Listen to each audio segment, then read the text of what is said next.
So we are in part 6 of our First Samuel series. And so part 7 is next week. That concludes First Samuel.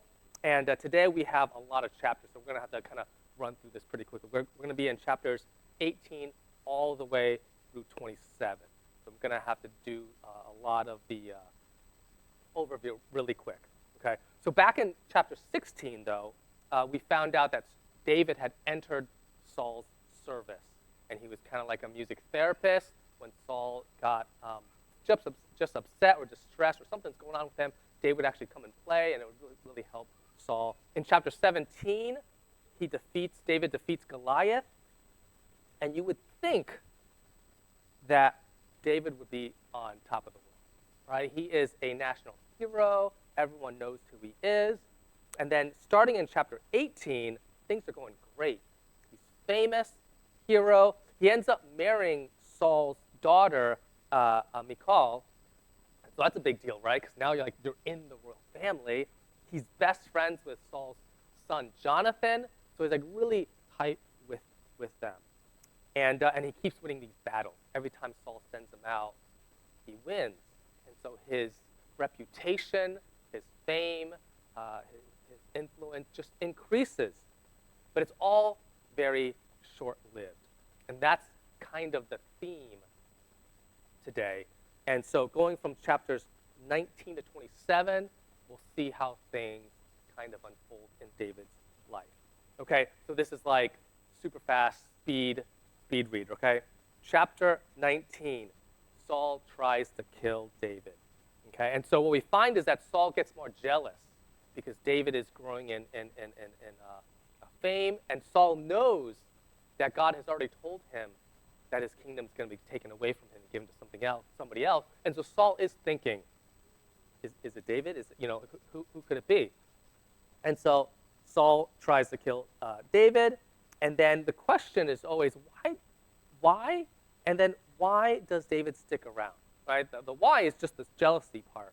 Okay, Saul knows that his time is coming to an end, but he's not going to just let go of the kingdom. He's going to hold on to that tight. Right? You don't just give up power like that. But why does David stick around? Why doesn't he just leave? But it's actually not as simple as just, okay, I'm out.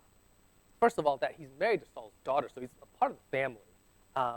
And David has witnessed Saul's instability growing over time. So part of it is going to be, Saul's going to be Saul, right? Like he's already like unstable while David was in his court playing for him, okay? And so now he's got, he's married into the family, and he's got Jonathan here going, hey, like let me like try to smooth things over, because everyone else loves David. It's just Saul. And so there's this weird situation now where David is, he's a little nervous about being around Saul. At the same time, he's in the royal court. He's part of the royal family. But eventually it does get really bad, right? We have this scene where Saul, while David is playing, Saul just takes a spear and just like chucks it at David. David has to dodge out, and he's like, okay, like there's always a line, right? Where's the line for you? Apparently for David, it's spear to the head. That was okay. I'm not sticking around anymore. And so then David flees. And he flees to Ramah, and then he goes to Nail. I'm going to throw out these names of places. Not that important, but they're just different places that he flees to. In chapter 20, David and Jonathan separate. So David and Jonathan were they became best friends after David killed Goliath, and then David was in his court. And there's this really sad scene in chapter 20 where Jonathan realizes that he's not able to kind of talk Saul down, right? He was hoping that, it's like, look, David has done all these things, but he's never gone against you. Why are you trying to kill him? He can't talk Saul down. And so he chooses friendship and righteousness over family, which really speaks a lot to Jonathan's character, because family and loyalty is everything. But he chooses friendship and he chooses righteousness because he knows David hasn't done anything wrong. And so in chapter 20, verse 42, he says, Jonathan said to David, "Go in peace, for we have sworn friendship with each other in the name of the Lord, saying, The Lord is witness between you and me, and between your descendants and my descendants forever. And he and David now have to kind of go their separate ways. And it's a sad scene because this is the last time they kind of speak to each other. And so that's chapter 20. In chapter 21, David goes to a place called Nob and then to Gath, right? And so when he's at this town called Nob, a priest helps him because David, he's like on the run now. He needs supplies. So a priest helps him, and then he goes to Gath, which is actually in Philistine territory. So this is David getting really desperate. He's just trying to survive here. He goes to Gath, but here's the problem. The Philistines don't really like him because, Goliath. And so when he goes to Gath, people are like, I think I've seen that guy before, right? And so they're like, is that, like, no, this is, before the era of social media, we can really quickly learn. But there's just like, I think that's the guy. And David has to act crazy, right? Because people are going to say, hey, let's just bring him to like the king just to make sure, because I think this is the guy. David actually has to act crazy, and people are like he's just he's a nut job, right? So I don't want to deal with this because I don't want to bring him to the king. And the king's like, why are you bringing this guy to me, right? So David he's on the run. He's desperate. He has to act crazy just to disguise his identity, and so he's on the run. Chapter 22, I just titled it, Being on the Run is No Fun, because it just gets worse and worse. He's already gone to the Philistines because that's how desperate he is to try to avoid Saul. And he eventually goes to this. He starts living in caves, and then he goes to Mitzpah and Moab, and these are all areas that aren't always friendly to Israelites, right? But David has to just be on the move. And then there's a sad scene in chapter 22 where Saul finds out that the priest of Nob actually helped David, and Saul then kills the priest and his entire family, right? And so it's also showing how things are spiraling out of control, right? Like Saul is now just killing people because they're helping David, and it just gets really bad. Chapter 23, it just gets worse and worse. This one I call it, come on, Keilah. Keilah is a town, and what happens is it's close to Philistine territory, and so the Philistines are attacking, and David actually goes and saves this town. Now, if you just pause there and just think about that, wait a minute, why is David, who's on the run, saving this town? Isn't that Saul's job because it's his kingdom, right? And again, it shows that Saul is losing control of his kingdom, right? There are towns within where he's supposed to be protecting that he's not able to. And of course, he's unable to because he's too busy chasing David everywhere. David now, over time, starts to get a following, right? Because people like David. So when he starts to go on the run, there's, hey, what's going on? And so over time, he's got this little following. One of the survivors in the priest of Nob's family joined him, right? And so David actually has this little force. So that's what he uses to save Keilah. But here's the problem. Right? So now people are knowing that, okay, hey, Saul wants to kill David, and David's kind of just running around all over. And God tells David that the people of Keilah would turn him over if he stayed there. And so he had just saved this town, but then he finds out that this town would just turn him over to Saul because the town also knows, hey, if you help David, this is what happens to you. Okay, so it just gets real ugly here. And then we get to chapter 24. This might be a story that you remember. This is where David spares Saul's life. And so David is fleeing. He goes to the desert of En-Gedi, and here Saul needs to go to the bathroom. He finds this cave, and in it, he didn't realize David was hiding there. And so instead of David killing Saul, David actually just cuts off a piece of his robe. And so after Saul leaves, David says, "Hey, Saul, I could have killed you, and here's my proof." And Saul realizes this. Saul says he's sorry. He's like, "Oh, I'm not going to kill you, David. You're like a good guy." And his response is interesting because people always wonder, was he serious? We're not entirely sure if he was serious with his sorrow, and he just changes his mind later, or it was just a ruse. But In chapter 24, verse 16 and 22, it says, Saul asked, "Is that your voice, David, my son?" And he wept aloud. "You are more righteous than I," he said. "You have treated me well, but I have treated you badly. You have just now told me about the good you did to me. The Lord delivered me into your hands, but you did not kill me. When a man finds his enemy, does he let him get away unharmed? May the Lord reward you well for the way you treated me today. I know that you will surely be king. Now swear to me by the Lord that you will not kill off my descendants." So David gave his oath to Saul. Then Saul returned home. It's interesting here because Saul continues to go after David and tries to kill him. And yet here he says all this stuff, which is true, right? And so I wonder if Saul is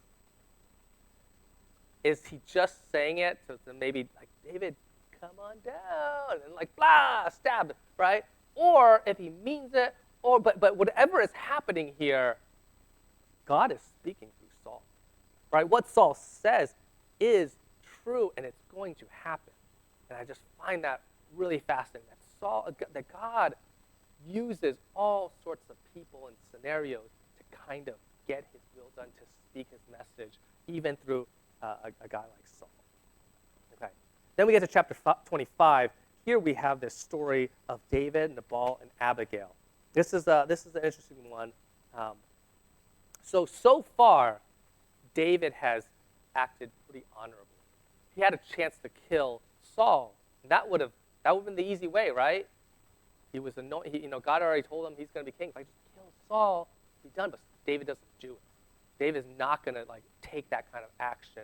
David's going to let God give him the kingdom, but he's not going to go and kill Saul.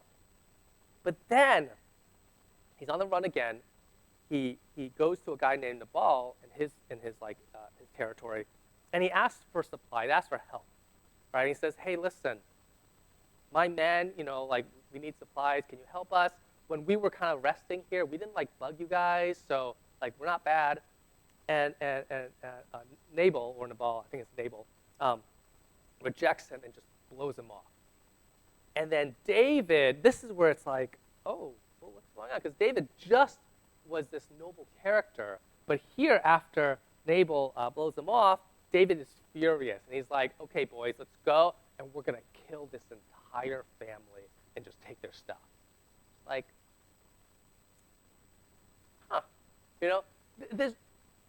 The Bible doesn't always tell you what should be done.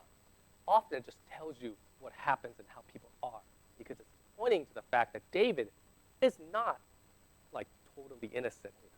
Now, Nabal's wife, Abigail, hears about this, and she's thinking, first of all, David's a good guy in general, right? But it's oh my goodness, we're all going to die here. So she goes and brings him all these supplies and appeases him, and David is grateful, and he realizes that Abigail stopped him from doing something horrible. In chapter 25, verse 33, it says, "May you be blessed for your good judgment and for keeping me from bloodshed this day and from avenging myself with my own hand." And so David realizes, that was what we call in parenting an overreaction, right? And David doesn't do it because of Abigail. And then God actually strikes down Nabal, and 10 days later, and then David marries Abigail. That's a whole weird cultural thing we're not going to get into, right? But if you have questions on it, please ask me after. Right? But I think this chapter, what it shows is that, David's not perfect, but also the strain of being on the run and just trying to survive gets to David. When we're under stress, the best of us, eventually little cracks are going to appear. That's just being human, right? And then here, God uses Abigail to settle down, right? But that's what we're seeing here is when we are under stress, we are prone to making bad and potentially catastrophic decisions. And David is in this. right? And so chapter 26, this is David spares Saul's life 2.0. And so again, Saul continues to chase David, and he chases him to the desert of Ziph. And then there's a scene where Saul has this camp here, and David decides, hey, we're actually going to sneak into camp at night, sneak into Saul's tent, and steal his spear and water jug to kind of show Saul again, I could have killed you, but I chose not to. And again, when David goes back away from the camp, and he kind of calls him down and says, hey, are you missing something? I got your Stanley. And Saul's like, what? Not my Stanley, Saul apologizes for trying to kill David and promises, okay, I won't do it again, right? Like this is it. Like, of course, David doesn't trust Saul, and they kind of go their separate ways. And this is the last time David and Saul speak. In chapter 26, verse 23 to 25 says, the Lord rewards everyone for their righteousness and faithfulness. The Lord, this is Saul speaking, the Lord delivered you into my hands today. Oh, no, not this, David speaking. Delivered you into my hands today, but I would not lay a hand on the Lord's anointed. As surely as I valued your life today, so may the Lord value my life and deliver me from all trouble. Then Saul said to David, may you be blessed, David, my son. You will do great things and surely triumph. Right? And so David understands what God has promised him, but he's not going to take the step of doing this horrible thing like killing Saul to get it. He's going to let God do that. And I think what here, for us here, you know what? A lot of times people don't think about this, but God does reward people for their righteousness and faith. A lot of times in our faith, we don't like to think about that. We don't like to think about like how God rewards us because we feel like, oh no, then I might just do things for reward. And yeah, we should. That's not our heart, but God says that all the time. Like God does reward people for their righteousness and faithfulness. And when we choose righteousness, we will do great things in triumph. Now, here's the thing. It may not come in our timing, right? That's the thing. It may not be in a way that you're like, oh, yeah. It may come in a weird way. It may come in a weird timing. And so that is something that I've as I've grown in my faith, I've kind of like added into it and just like embraced that. Where it used to be when I was younger, no, we're gonna sacrifice for Jesus. We're gonna toil, and we're gonna get nothing out of it because like that's the right way to do things. It's like, okay, yeah, sure, right? But God loves us, right? Yes, my children, I hope they will obey me and listen, but I'm also their loving father, and I want to get them things. I want to do those nice things, and I think sometimes when we forget that, it actually it stunts our faith, where we have a faith that's just God wants our obedience, and that's all true, but God wants to love us and pour out his blessing on us, right? And this is absolutely not saying like, oh, if you are living the correct way, God is going to bless you with riches. That's not what I'm saying. But God's blessing looks different, but God does bless him. Okay, and so then we get to chapter 27. And this is the last chapter we're going to go in today. This is David among the Philistines. So things are not going well, right? No matter what David does, Saul keeps chasing him. He realizes that eventually he's gonna get caught and killed, right? Yeah, he's doing well here. He's even like slipped into Saul's tent, but he knows it's only a matter of time before things don't go well, and just one mistake and he's dead. He knows it, and so he actually goes back to Gath. This is where the Philistines are, and pledges allegiance to Achish, the king of Gath. And Saul doesn't chase him here because Saul also, remember, he's losing his power too. He's not able to kind of just go into Philistine territory and get David. So when David goes there. Saul just kind of like backs away. He's like, well, I can't go in there. And this is where it gets real interesting.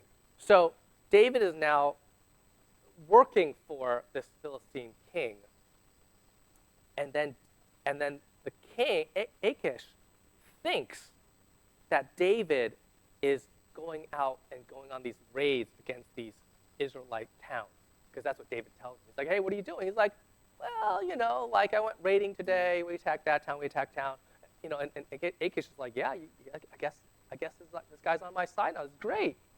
But actually, what David is doing, he's actually attacking Philistine towns near the border.